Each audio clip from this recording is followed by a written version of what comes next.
Buenas noches, bienvenidos a esta edición de hoy de La Esencia aquí en Mega TV. Por supuesto que el servicio de transporte público es un tema cotidiano, porque siempre decimos que es un padecer cotidiano, es un sufrimiento cotidiano. Por ahí uno busca soluciones, busca la manera de mejorar. No es una situación sencilla, no es una cuestión sencilla, al contrario es muy complejo, pero también hay muchos intereses de un lado, de otro.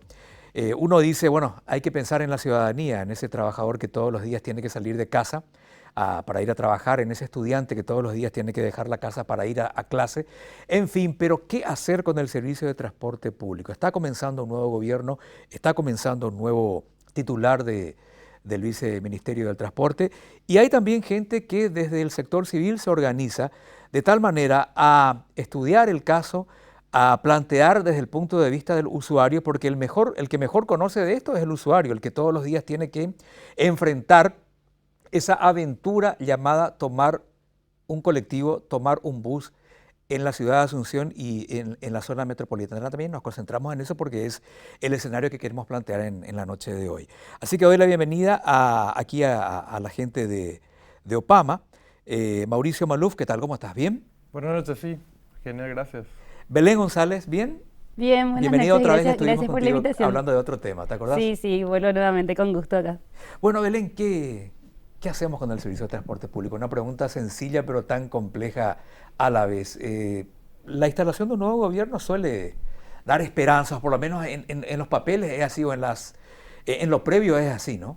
Sí, nosotros y nosotras desde Opama justamente lo que esperamos de este nuevo gobierno es que haya apertura otra vez para el diálogo y que realmente nosotros y nosotras podamos tener un espacio de representación que ya sea como que esté establecido en donde corresponde, por ejemplo en el Consejo de Billetaje Electrónico. Entonces esperamos tener apertura para que seamos escuchados y escuchadas, porque en el gobierno pasado, ¿verdad?, ya al final fue que forzamos como la voluntad política para la apertura, porque bueno, cuando saltó todo el tema del fraude, empezaron a escucharnos a nosotros y nosotras. Entonces lo mínimo que esperamos como ciudadanos y ciudadanas organizadas es que este nuevo gobierno nos escuche realmente y escuche nuestras necesidades.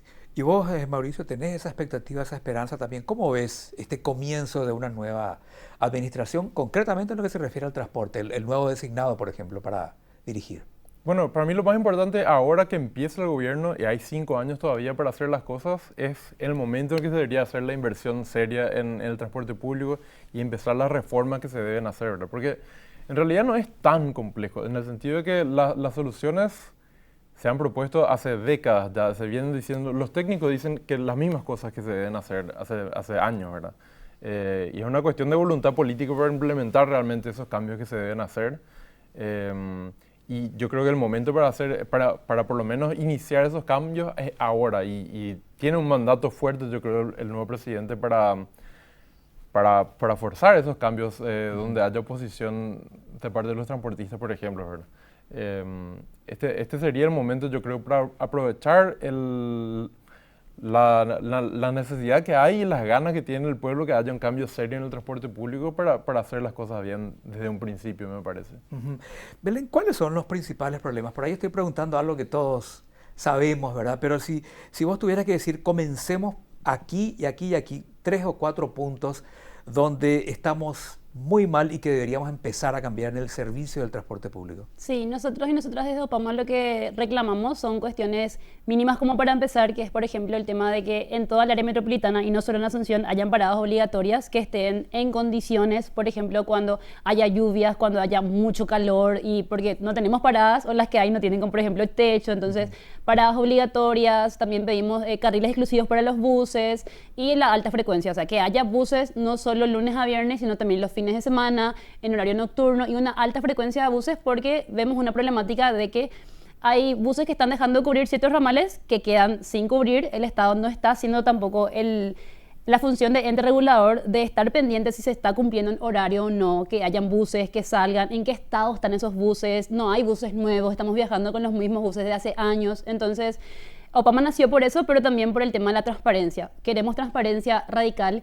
Necesitamos saber el momento de la ubicación exacta de los buses siempre. Entonces todavía no tenemos acceso a esa información, no tenemos todo eso reunido en una aplicación nomás. Tenemos como que en 2 aplicaciones, pero es incompleto otra vez. Entonces desde Opama exigimos como esos puntos mínimos para poder empezar a caminar hacia un transporte público más digno.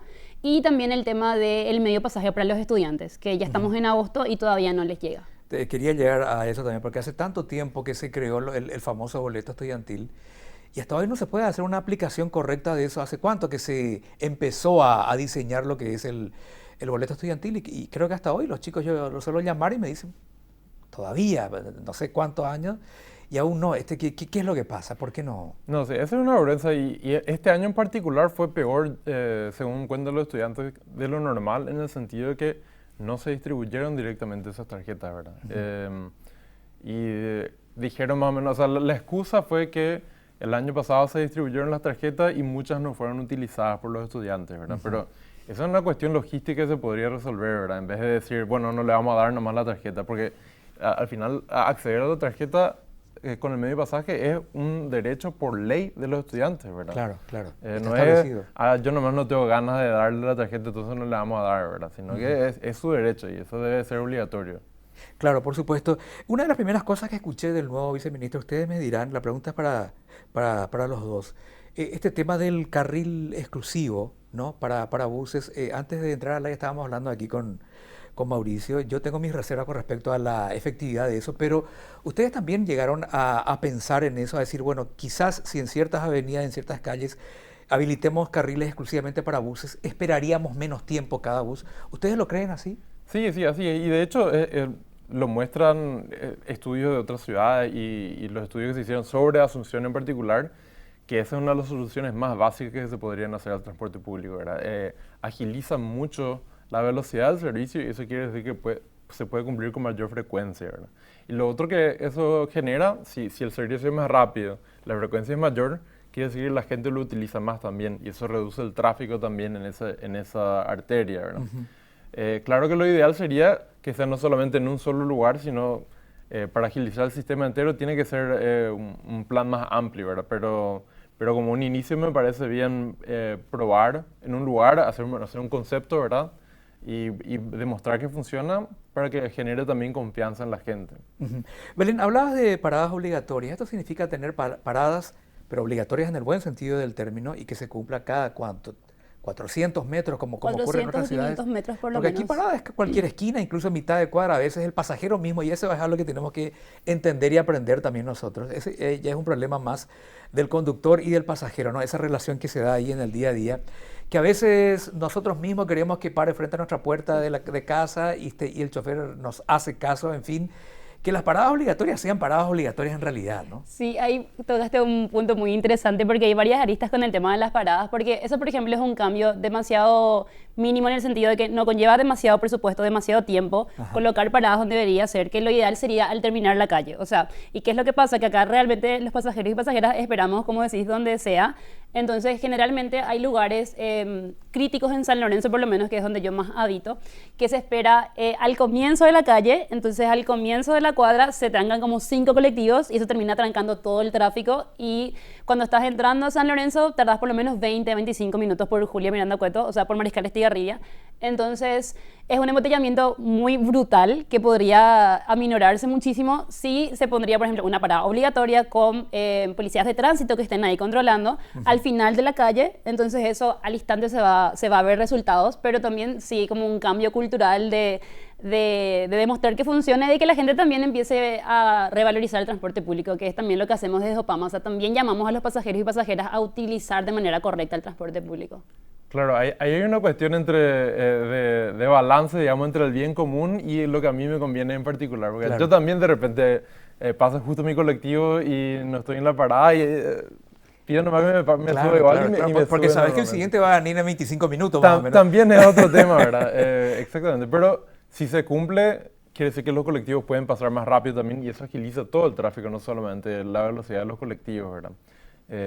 O sea, a todos nos conviene en realidad que se cumplan las paradas obligatorias, pero también del otro lado, eso quiere decir que en serio paren en todas las paradas, porque también sucede que yo paro en la parada obligatoria, entre comillas, y no tiene ganas el chofer y no para, ¿verdad? ¿Por qué?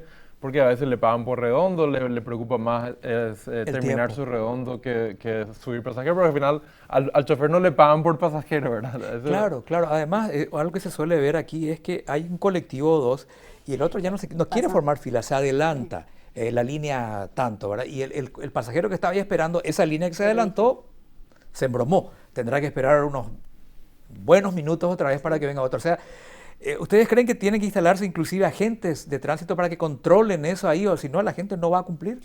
Totalmente. Nosotros creemos que estas medidas que se tomen tienen que ser acompañadas de muchísimo control de parte del Estado y que justamente el viceministerio lo que pedimos desde que nació PAMA es que sea un ente regulador fortalecido y fuerte que esté al servicio de usuarios y usuarias, porque se instala un carril exclusivo pero realmente no se está cumpliendo y están pasando vehículos automóviles o motos o cuestiones así que podría pasar, entonces al final no es tan efectiva la medida si es que no hay un debido control. Entonces, al iniciarse la implementación de estas medidas, sí o sí tiene que venir acompañado de muchísimo control también de parte de los entes reguladores y creemos que ya con el paso del tiempo la gente se va a ir acostumbrando y también la gente va a ir tomando, como haciéndose parte de ese cambio y de querer como defenderlo, ¿verdad? Porque se da cuenta que le beneficia.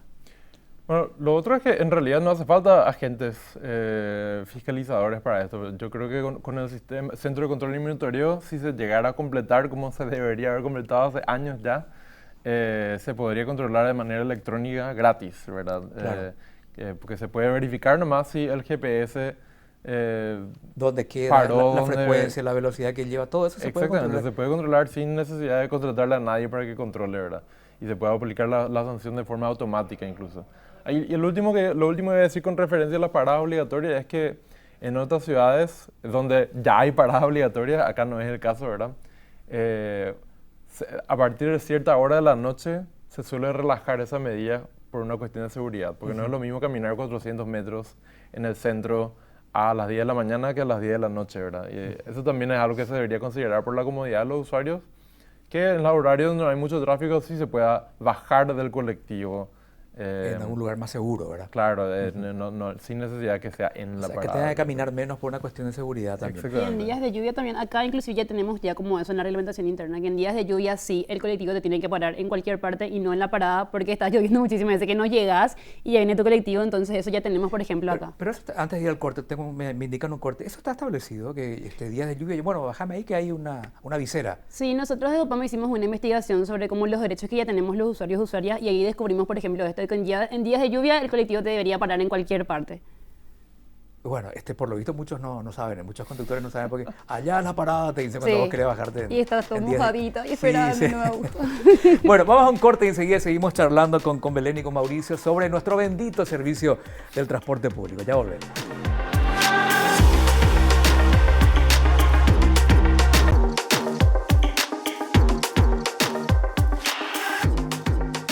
Bueno, seguimos aquí hablando del servicio de transporte público a partir del punto de vista de dos usuarios que, como muchos otros civiles, se han organizado a través de lo que es la Organización de Pasajeros del Área Metropolitana, OPAMA, gente que ha comenzado con estudios, con investigaciones, que ha presentado resultados de esos estudios, el tema del billetaje electrónico, por ejemplo, la cantidad de pasajeros que ocupa cada bus cada día. A partir de ahí también se tiene que hacer el cálculo del subsidio, otro tema también, cómo calculamos el subsidio, tiene que seguir el subsidio así como está planteado o debería modificarse.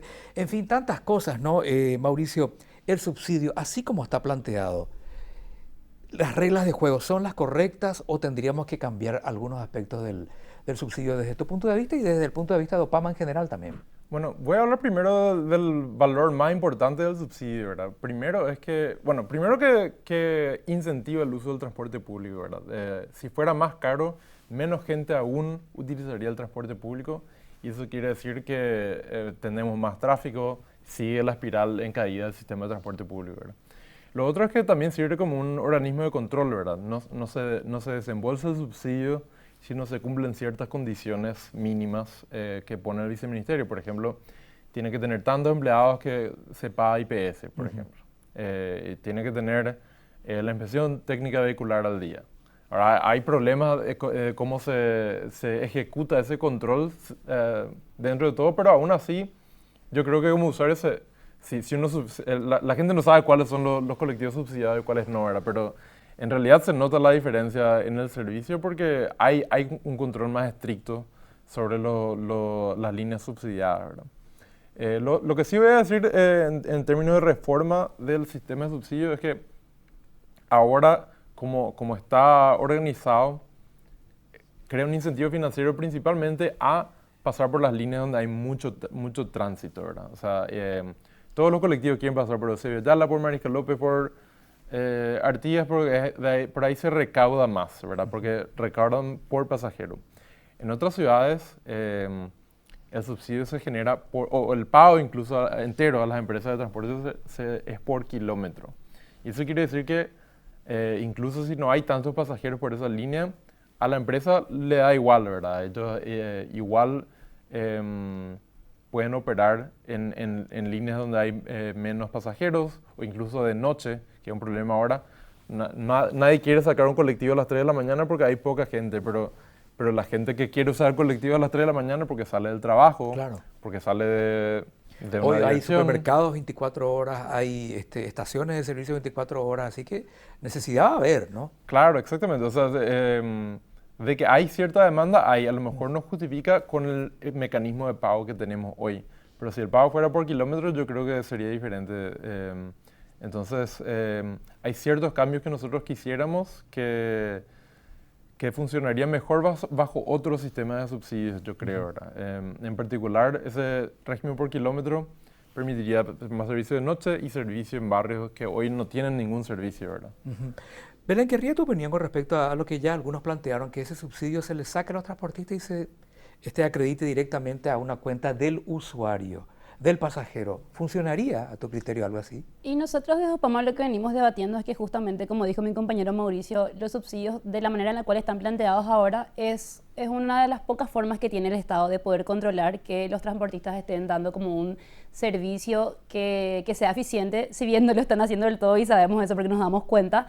Por lo menos cuando se retrasan los subsidios es porque bueno, los transportistas no están cumpliendo con ciertas cosas que deberían cumplir, como el tema de tener una flota actualizada y que esté en condiciones. Entonces, al pasar a estar hacia los usuarios, el Estado perdería como esa capacidad de poder controlar realmente qué servicio se está dando. Entonces, creemos que al hacer nomás ese cambio no estaría como solucionando ese problema de fondo, que sí podría solucionarse si es que realmente sabemos en dónde va ese dinero el subsidio y si es que el Estado, bueno, está dando tanto dinero a los transportistas, bueno, no estamos viendo ese dinero invertido. Entonces, realmente lo que creemos es que se tienen que ajustar esas medidas de control para que sepamos si es que, bueno, se les pagó hace tanto tiempo para que renueven la flota, ¿dónde está esa flota nueva?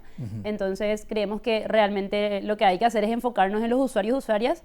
Y otra cosa que quería agregar con lo que estaban hablando con Mauricio era este tema de la demanda, de que los transportistas llegaron a decir que, bueno, que no hay mucha demanda y que en realidad eso toma tiempo porque la gente sí sale mucho de noche y madrugada. Yo llegué a subirme en un colectivo un sábado a las 11 y estaba llenísimo, y 11 de la noche un sábado, y sí había mucha demanda, pero la gente sabe que no va a encontrar colectivo al salir, entonces ya sale preparando su plata para poder pagarse un servicio privado. Entonces justamente lleva ese tipo de cambios conllevan un poquito de tiempo para que la gente diga, ah, bueno, voy a salir porque sé que voy a tener colectivo a la noche y que no voy a tener que pagar 50 o 100 mil para volver.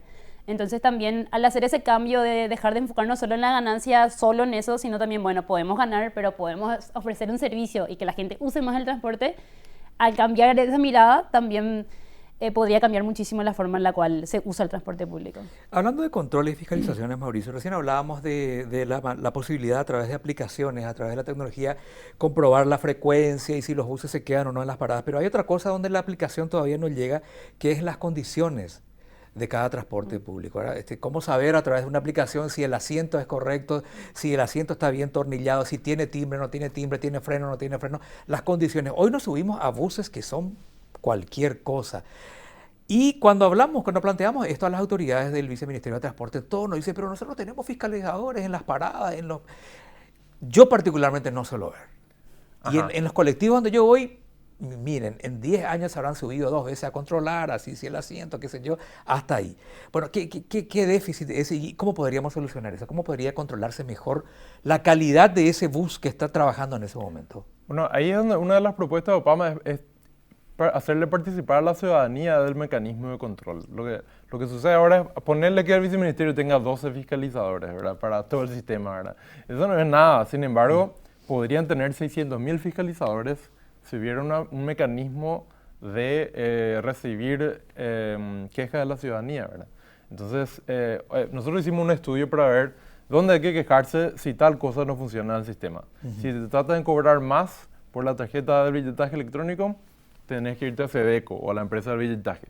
Si es un problema con la línea, tenés que encontrar el número de la línea. Y creo que encontramos que 60% de las líneas no tienen una línea de teléfono a la que uno puede llamar para quejarse. No tienen. Claro, entonces eso no hay forma ahí de que el usuario pueda ni siquiera decir cuál es su problema. Entonces la gente recurre a las redes, a Twitter, pero el Estado podría tener, y yo me fijé, por ejemplo, para tirar nomás un sistema de transporte de otra ciudad, en Bogotá tenían como 15 diferentes formas de contactar al equivalente de su viceministerio de Transporte para decir, tengo tal problema con el sistema, ¿verdad? Y ahí tenían una línea de atención al cliente, redes sociales con gente atenta que responde a las quejas de la ciudadanía.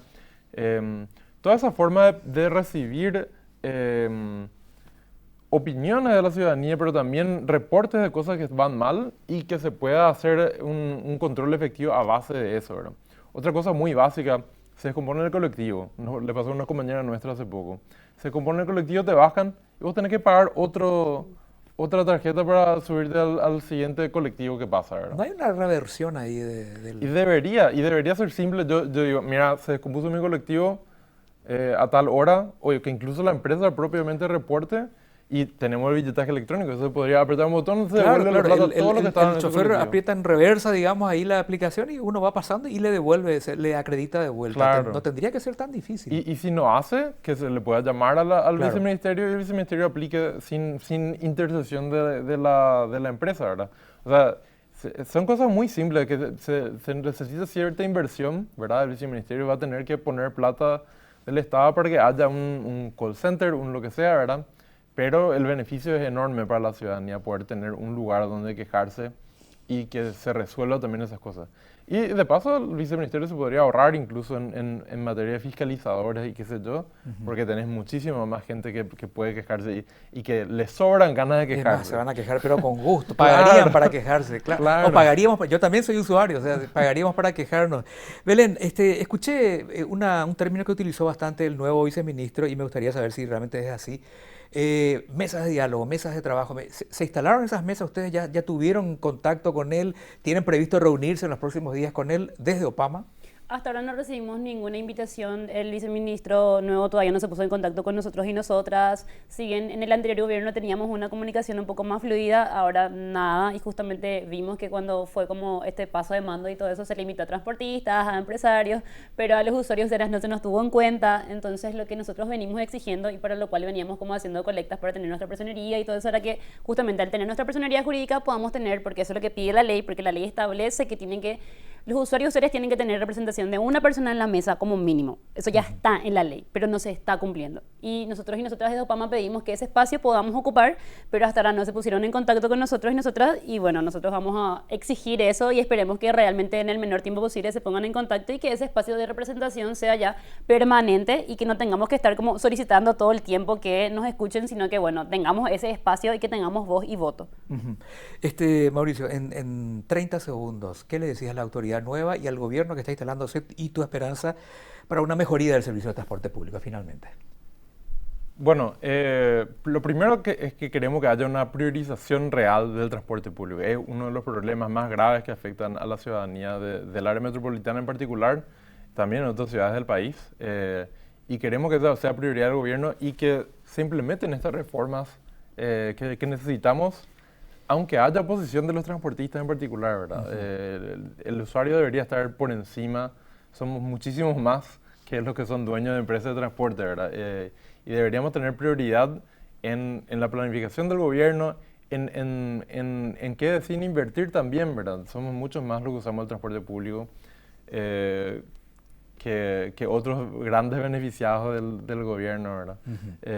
Entonces queremos ser prioridad y estamos abiertos al diálogo, ¿verdad? Nosotros quisiéramos poder conversar con ellos y no tener que estar gritando desde afuera como nos proponemos hacer si es que deciden no sentarse a discutir como personas civilizadas con nosotros. ¿Y vos, Belén, qué le decís a Avenza y al gobierno en general que está comenzando? A ver, ¿qué le propones?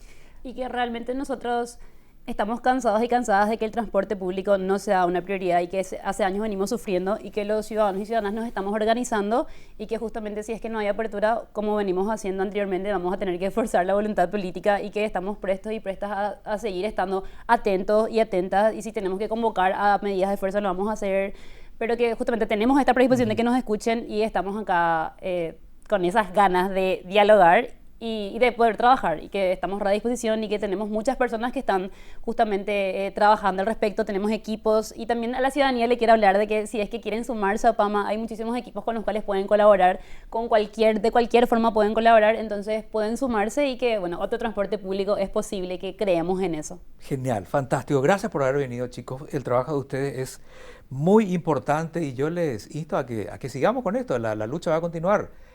No va a ser fácil, pero ustedes están dando el comienzo de algo que tiene que hacerse. Así que felicitaciones, mucha fuerza y gracias por venir hoy. No, gracias a ustedes. Gracias por el espacio y gracias a la audiencia por su tiempo.